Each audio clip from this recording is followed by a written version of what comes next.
We're going to cross then to Moscow, talk to correspondent Felix Light, who joins us from the Moscow Times. Felix, the two men, perhaps not surprisingly, congratulating each other here. Yeah, certainly. And, surprisingly, this is actually the first meeting of the two presidents since 2015, which was the year when Russia sort of first began its sort of large-scale involvement into Syria.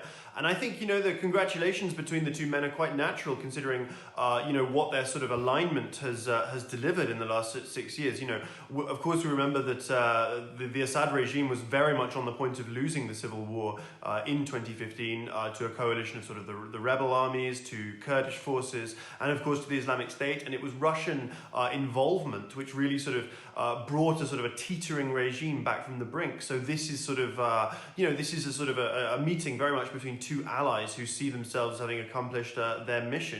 Syria, of course, is in ruins, but the Assad regime is still very much in place. And I think most sort of observers do credit in large part, the Russian involvement for that. So I think certainly, this is there's a sense of very much of mission accomplished here in Moscow today, and of a chapter ending, a foreign policy sort of adventure for Russia that is, I suppose, from the point of view of the Kremlin, certainly had a relatively positive impact and a positive result. So Russian influence crucial in Syria, but that's starting to extend even further, isn't it, across the whole region?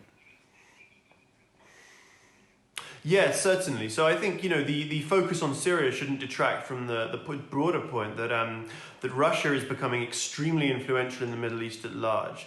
Russia is, of course, playing a game of diplomacy with the Taliban right now, but close to Syria. Russia's very close to Iran. It's very influential in Lebanon. It's becoming a sort of power broker in the region because, it's seen, rightly or wrongly, as a sort of an honest broker in the region, as a power that doesn't have the same sort of direct interests in the region as perhaps, in America or even a Saudi Arabia, to speak more locally. But certainly, many Middle Eastern governments are sort of coming to Russia for support, for arms trading, for these kind of things. And I think we can certainly expect the influence of Moscow, of Russia, and of Vladimir Putin in the Middle East to sort of increase in the short term.